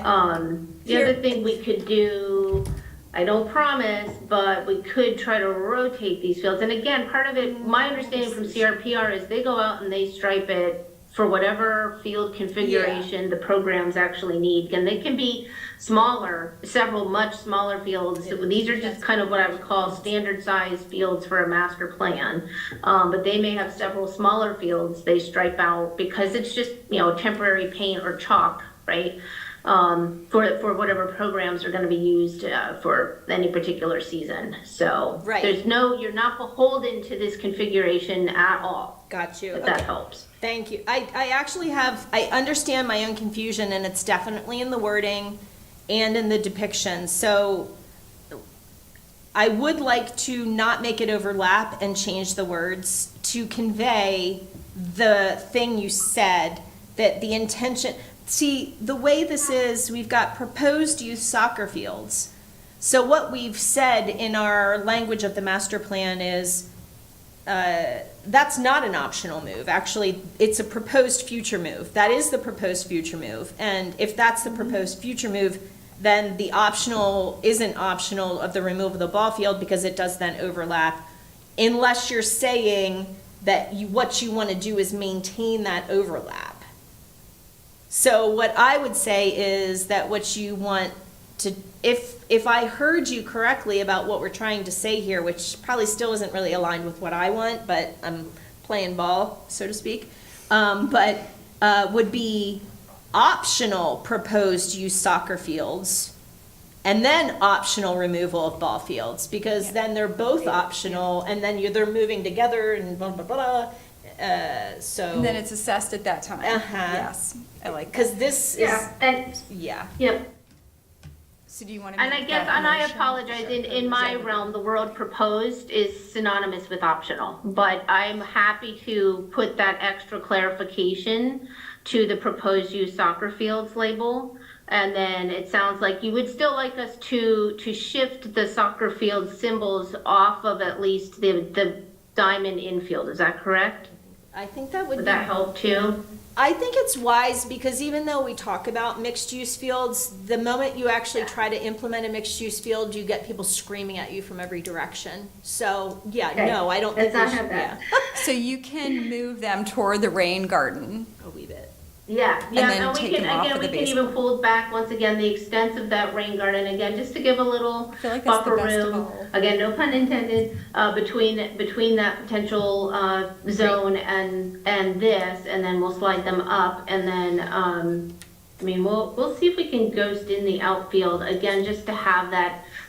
Quite frankly, the outfield and the soccer fields can overlap. It's the infield with the soccer There, fields you yes, don't. It's two yes, different the materials, sand. right? So you don't want that. So that's probably okay. Yeah. Brilliant. Okay, I'm Would that gonna, help? yes, thank you for that helpful solution. I'm gonna attempt to motion that. Okay, this is Laura. I'm going to move, the simple part first, that we remove the storage shed. Do you want two motions or one? I think you can do it. in one. Okay, my motion is that we remove the storage shed and that we add the word optional in front of proposed use soccer fields to match the optional ball field, and that we bump the soccer field slightly toward the rain garden so there's no overlap with the infield. This is Patty, I'll second. Okay, any other discussion on that motion? I think that was clear. Okay, all those in favor say aye. Aye. Any opposed say no. Okay, so that was it. Okay, the only comment I had was moving down toward the Vista area and the existing environmental education woodlands area, and it says that is all to remain. So this is right by the upper level parking area, and we had talked about the pathway that goes through there. Oh, right. So Yeah. I just wanted to see if we can use the wording you have in the other woodland area. It says woodland walk and gravel path system to remain. So it's not a gravel path there, but just to add the wording existing. It's a path. Yeah, and woodland and path to remain. Yes, good point. So existing woodland walk and path system to remain? Yes, and then the one that needs to be changed is over to the right. It's in the, Yeah. yes, that woodland area. And there's a path through there that, It comes from, it comes, like, if that's like a mitten, where the thumb is, right, it kind of shoots off the paved path there. And it goes under the thumb and up through the base of the mitten to the parking lot. Like through here? Yep, that's the thumb. Yep. Okay. And then it So goes, we want to make sure that also says woodland and path to remain. yes. Understood. Oops, sorry for the clicking. Okay. I think that's just a correction. I don't think that needs a Yeah. motion for that. No, that's I good. think. Yeah, it's an as-is Okay, representation. yeah. Okay, so I think that we will need to bring this back again, right? Advertise for public hearing? Yeah. Well, I think I think we have to see it again because we made substantial changes before we can advertise for the public hearing, but I'm going to look to. In my time here, we've done it both ways. If the board feels that those proposed changes are significant and you would like to see them again prior to the public hearing taking place, you can do I that. don't think they're significant because it was listed as optional anyway. We're just sort of removing it. The only, okay, yes, I think the only significant thing could be the movement of the fields toward the rain garden and the decrease in size of the rain garden area. So is that significant enough?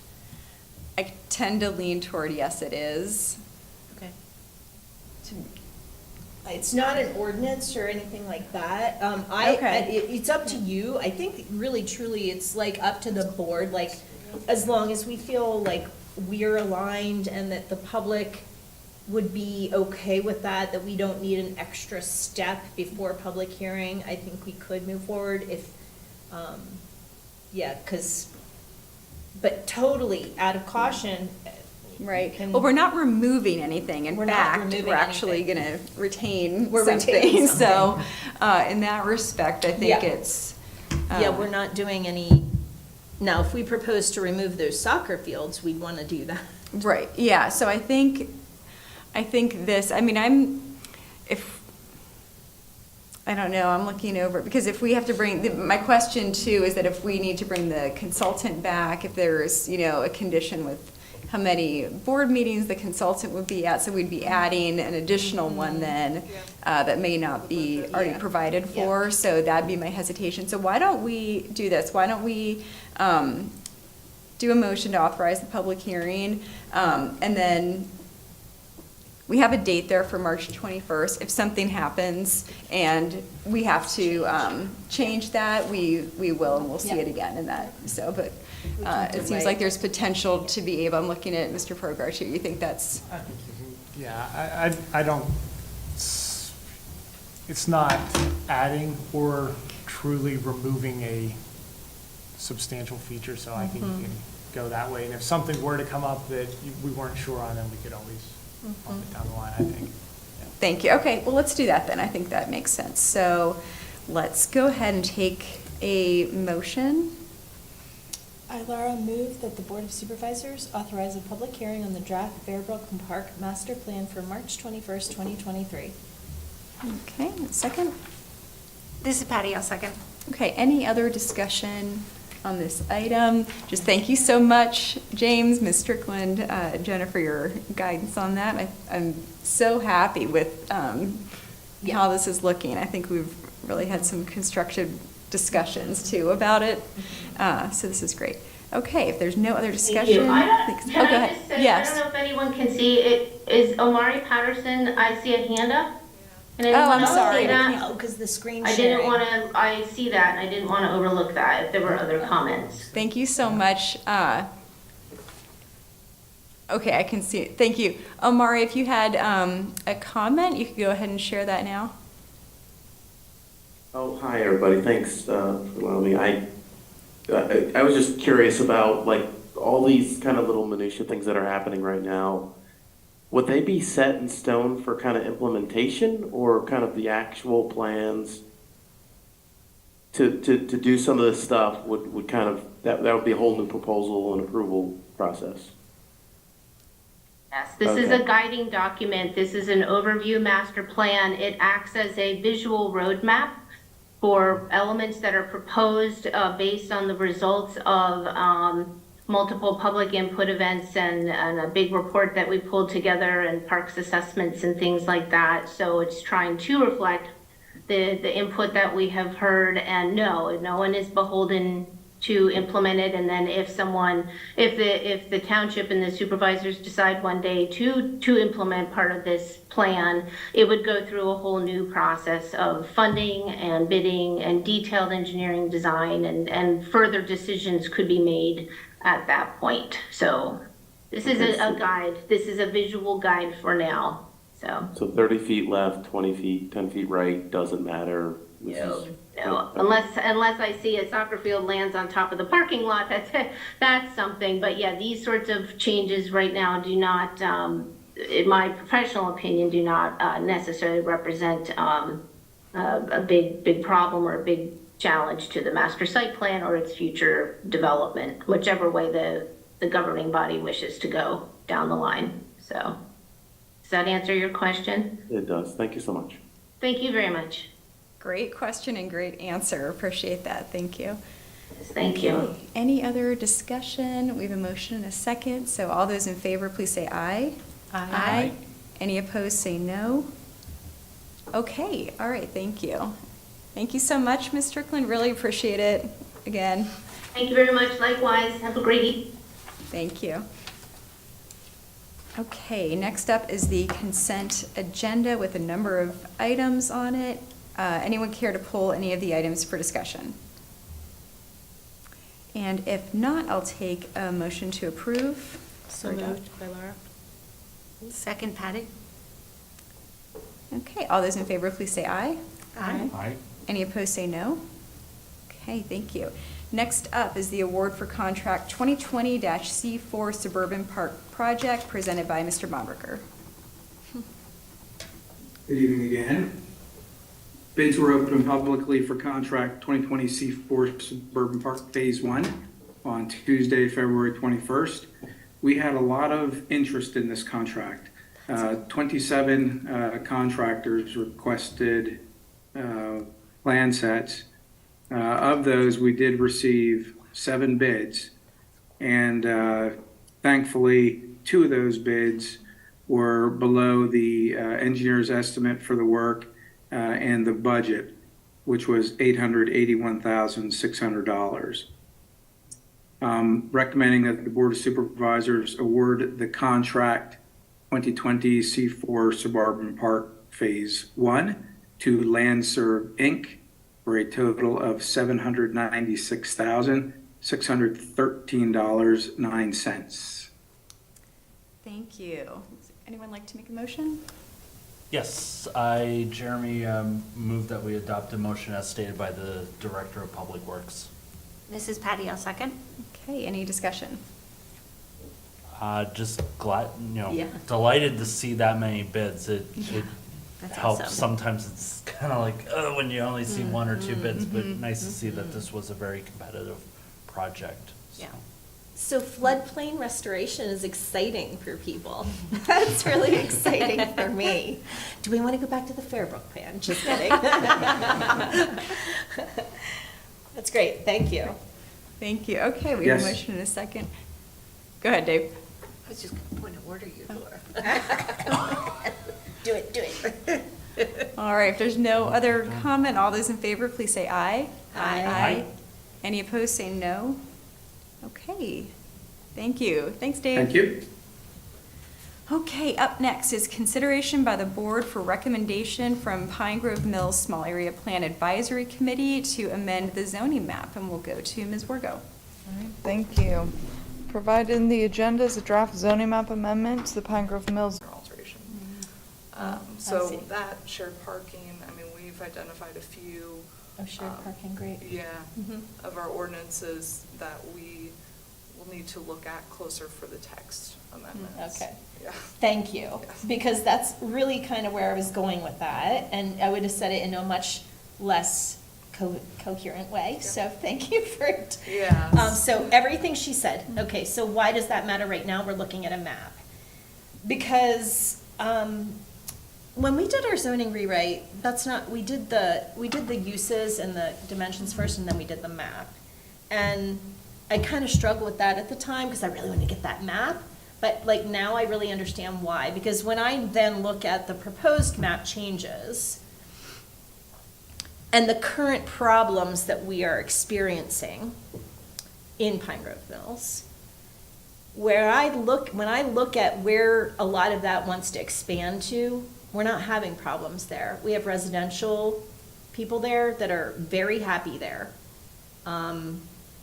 And while they may want a little bit of a different setback, they may not want those uses to change and to be more commercial in those residential areas. So if we're going to look at the uses and the setbacks, the dimensional things, I would prefer to do that first, to know exactly what we're expanding into those residential areas, because I'm afraid if we move the map forward first, then we constrain ourselves, because then we're going to be worried about what we're doing to the residential area, right? So I want that village zone. Right now, there's a bunch of vacancies in there. There's a reason for that. And I've been figuring out what those reasons are, because I've been helping people to explore that opportunity, because that small area plan and the Pine Grove Hall, I don't think it's going to be the last land development plan that you're going to see, right? We see a lot of interest there. So I think it's really timely, but also important for us to be careful and get it right. So what I would do is I would not move this map forward. I would put it aside for a minute. I would go right to all those things that you've got the list. That list is on Pine Sap's agenda for this month, so. And- it is more, it's a lot Yeah. more in-depth, and I Right. would say things that Liz is now aware Yeah. of, going through the process. And we are too, right? Yeah. Because we're But working with her. And it's getting the Yeah. rest of that committee on that page, Mhm. because any amendment to zoning, saldo, it's planning commission. Right. That also needs to be. Right. That's really what they will be looking at in that map amendment, the text amendment recommendations. Are we creating more non-conforming lots, more non-conforming uses? Are we adding those non-conforming uses? For example, the school lot is also included in this rezoned. Schools are not permitted in the village district. Interesting. And those are things that. Maybe they Pine Sap should has be, or maybe identified. whatever, yeah. And that's the question that really the planning commission is going to dig in on. Yeah. So I think I would like to send them together, or use first and then map. That would be my preference, and it sounds like they're already on track to kind of do that, and the only other thing that we would do is maybe be pausing or send to the planning commission, because we know that they will deeply explore all of these issues. And if they're exploring them under the current zoning ordinance, then they're going to have to re-explore them all Yeah. under the newly proposed one, in those areas. So that'd be my recommendation, is that we just hit the pause button for a second, let Pine Sap do their thing with the text, and then move them forward together. Okay. Yes, let me take this comment. I Yeah. want to come back and summarize Yeah. and make sure I captured what you said along with what they're saying. Okay. Who wants to go? Anybody have any comment or? No. No comment. Let me go back and summarize what you're saying, and then we'll see if there's public comment. Because I had a lot of concerns about moving this directly to the planning commission Okay. as is, so, and I think I might have mentioned to Jen, I'm used to being on the planning commission side and getting some, and Jeremy is too, and getting Yeah. something like that, and it's really helpful. The more direction you have from the board, the Right. better, so that you know you're rowing in the same direction, and you're Right. not spending a lot of time, just looking at this map, and, well, we need to They'll look do at the their thing. setbacks, so Yeah. it's, I think. They'll write a book. Yeah, Yeah. so I think your suggestion Write the right is book. great. So to take a couple steps back Mm-hmm. and look, have the Pine Grove Mills group first look at those very specific things of setbacks. What I wrote down was Yards. uses, shared parking, landscaping.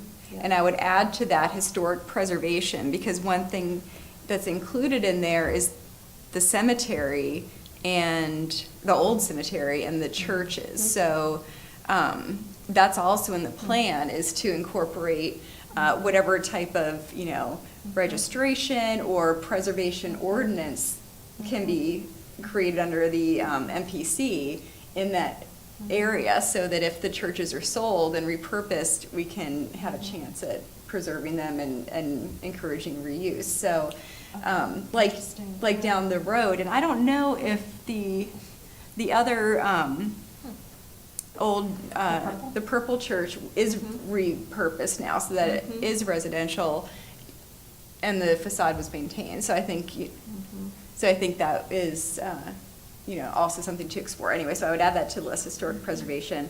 My biggest concern was the expansion to the west. Yes, all the res. Yeah, so all the residential, the thing I just said about the churches and the cemetery, and including the school in there. So, I would agree with that suggestion, so. Could I provide another suggestion or thought? And then we'll go to. This is something that came up, and I think it might allow us some flexibility that we really need in the village. I'm not sure, though. When we first were discussing this during the small area planning time, we were less talking about changing village zoning and more talking about an overlay. Because what we actually wanted to achieve is, in that whole area where they showed the expansion, we wanted to reduce setbacks, reduce yard, like all of the things that we're gonna be looking at, we wanted to do that across zoning districts. We wanted to, but you preserve then your use constraints, or you just change a few. So it would be something like, and you could even encourage certain things. So like you could do something like, we have a couple overlays already, and they're kind of specific. It's like the riparian buffer overlay, the corridor overlay, where it makes the big lawns and the parking in the back, which I love. But you could do, the thing about overlays is, as long as it's cohesive and it's like applied fair and normally and consistent with the MPC, you can do whatever you want, right? So you can do whatever you want. That's super exciting in zoning. So if we are finding that what we actually want is to include that whole area, but not to change the zoning, you might find an overlay that might be something like the cottage industry overlay. So where you're encouraging a certain kind of a commercial development, but not encouraging other kinds of commercial development that might come in village zoning that we can't change, because also Rock Spring is another village that has that zoning, right? So we want to keep those conforming uses conforming that we might not necessarily want in those areas. So just as a tool in the toolbox, if they get too bogged down in the V versus the R, a solution might be an O. Yeah. So, and I know you know discussed that, as but well, yeah. I'm afraid that they kind of got mired down in thinking it like had to be a certain thing. Like, my understanding is, as long as you've got it spelled out and consistent with MPC. You can make overlays more restrictive, least restrictive. It is where that overlay is. I wouldn't worry so much about Rock Springs Village. They are the other area zoned village, and that was purely for the setback Right. restrictions, I will call them. They could not even include sheds on their properties because they were so small. And Planning Commission, we were not concerned about the uses permitted in village because they are outside the regional growth boundary. They would never be, they could not make it work on the size of their lots to have commercial businesses out that far. So the uses provided in village for Rock Springs was kind of null and void for that. That was another note I had written down here that I don't want to forget to mention, was the possibility of lot consolidation there. And with those uses allowed, I was concerned about what could actually go in. So, Yeah. So I think, just generally, I had the question, besides setbacks, what was the problem that they were trying to solve? And so I think. Parking. I mean, parking has been resolved by moving it to the Saldo. I think that we can definitely amp up our shared parking Yeah, the shared ordinance parking. aspect of it, but a lot of the stuff, moving it into the Saldo helped us with flexibility. Getting a variance from zoning hearing board is very difficult. The flexibility of the modification waivers is definitely in our favor in these instances. Something about, you asked what the problems were, there's something about, it's about like the mixed-use development, I'm not sure how that works, like. Yeah, and there's. Getting more flexibility there, just, Yeah. yeah. And there's many ways to Okay. restrict that development. That is something the Pine Grove Mills Committee was concerned about, the size of these lots that could potentially be rezoned, because the last thing they want is, I hate to say, McDonald's or some other fast food restaurant to consolidate lots and build on them.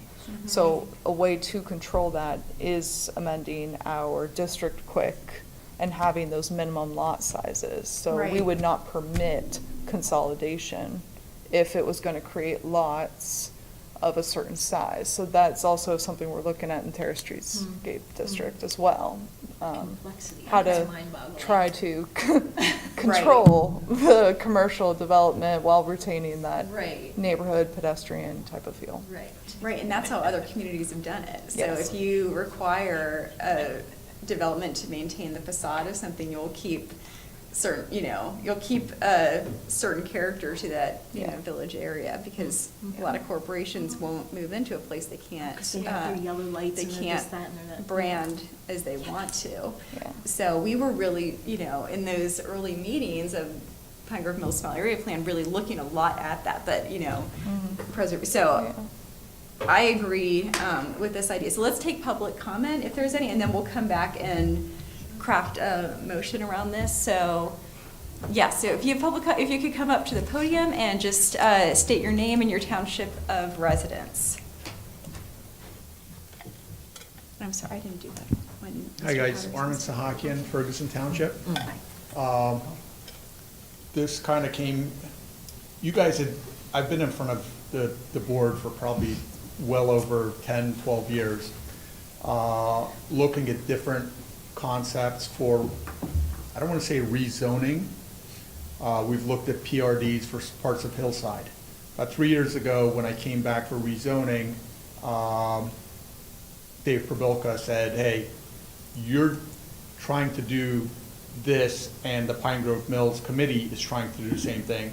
Why don't you guys, instead of operating separately, get together and come up with a similar plan? I met with them. We've discussed this idea before. I kind of said, well, I was in front of you guys like 3-4 years ago for R3 zoning for Hillside. The R2, R3, and Village, they have the same specifications as far as the lot size and stuff like that. So I didn't care what it was called, if it was going to be an R2, an R3, or a Village. My plan for it was the same.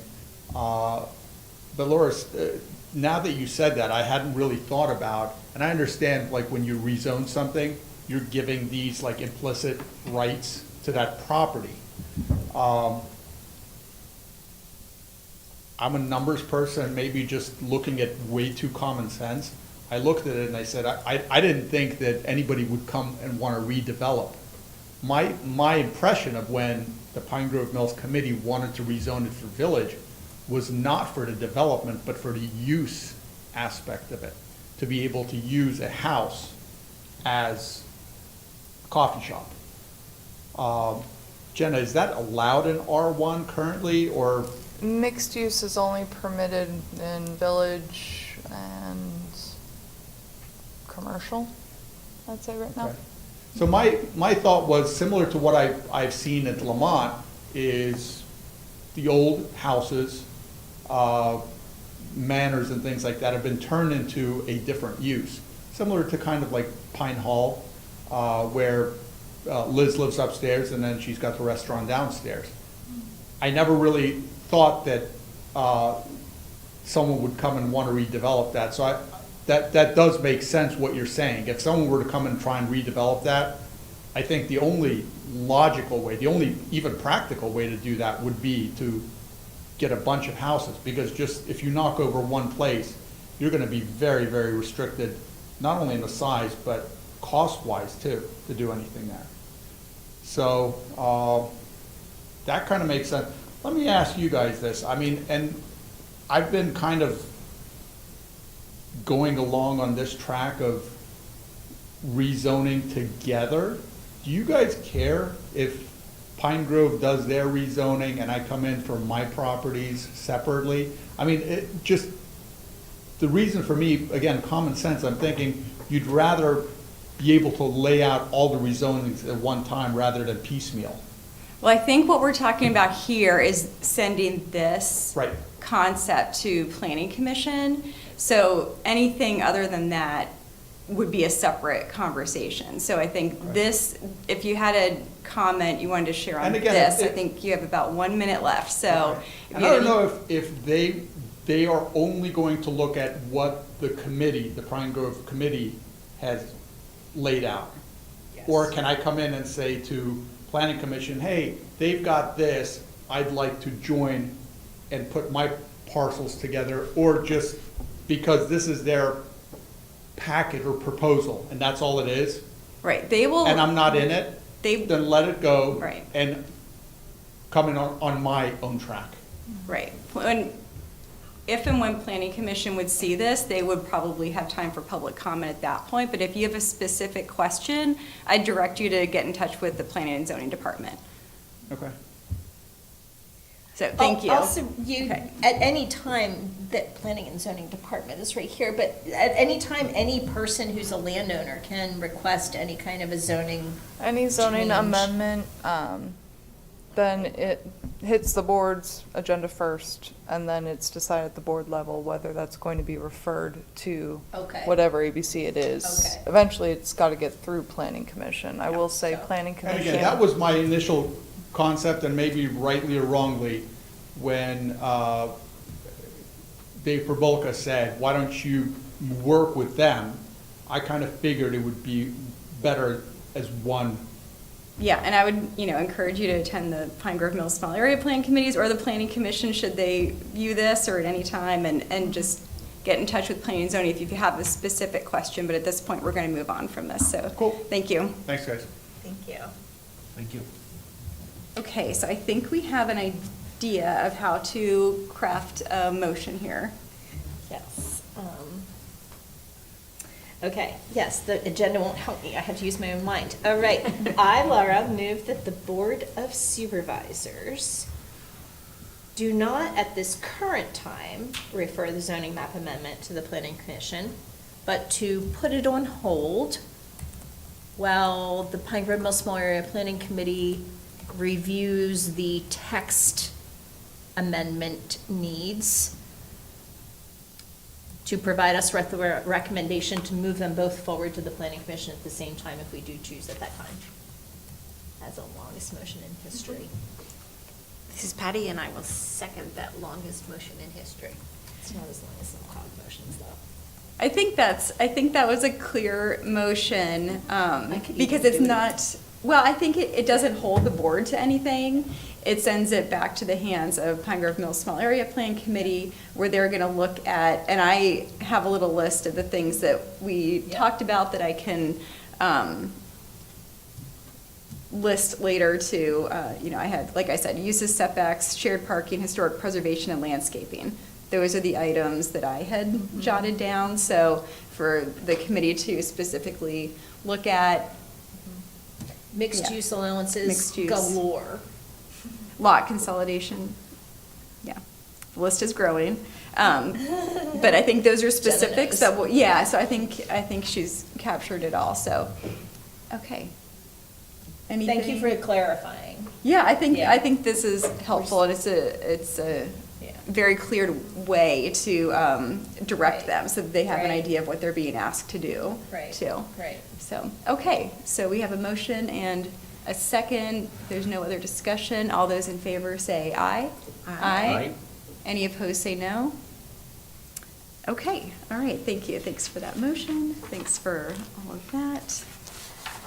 Can you find where we are? Okay, to communications to the board. Anything anyone has to share? Jeremy? Yes, I received, and I'll put it this way, what I received was just basically a reaction to the Center Daily Times article on trash at the yards. Yes. Definitely appreciate the feedback. Yes, yes. Thank you. Hopefully that situation is Mhm. resolving as we speak. I mean, Yep. it is spring break, so there's no trash being generated. Right. So At least there's a we'll week. check in next week. They amended their contract, Oh. so they did, Yeah. they were working on those. Oh, real The action. Trash Cool. door pickup was not included in the contract that they had in place. Oh. So they were working to That's a amend that loophole. and get that addressed. Interesting, okay, well, That good. was a Good problem. progress. Yes, we looked Door back. to the dumpster, like, Yeah. whoops. Yeah, we looked back at the land development plan to see if there was anything in the notes. And by the time Jeff had reached out to the property manager for a different issue, they had expressed that they've heard that concern and they are working on it, so. Thank you. Thank you, thanks for the Ms. updates. Yeah, very good. Yeah, it's Any my other- understanding COG's been working with them, but it sounds like even. Yeah, they have an township staff has individual been- contract for the on-site, so the way that the trash compactors are, the residents can't actually access them. So part of the Right. yards, the idea of that development was that they were gonna have trash door service, I will call it. So they were to pick up the trash at each individual unit and take it over to the compactor for then COG to pick up and go. So, that is being Thank you for the updated. update. Yep. Thank No you. wonder they can't take care of themselves when they're on their own. I mean, okay, but then they didn't also get the contract. They were like, here's, you can, all right. All right, any other communications? I don't know, no. No, nothing else, okay. I don't believe I had any, or I'll share next meeting, okay. And on to calendar items, a number of items under there. We have another meeting tomorrow. Parks and Rec planning, the Terrace Streetscape District rewrite, second public meeting on the evening of March 15th, and that is at, It's at 6 o'clock, 6 right o'clock. here. There will be snacks. I like to include that in my announcements, snacks. For anyone who would like to attend in person. thank you. Tree Commission, Pine Grove Mill Smart Area Plan Advisory Committee, and Planning Commission. If there's nothing else, I'll take a motion to adjourn. So moved. Wonderful. I'll second, we're adjourned, thank you. Thank you.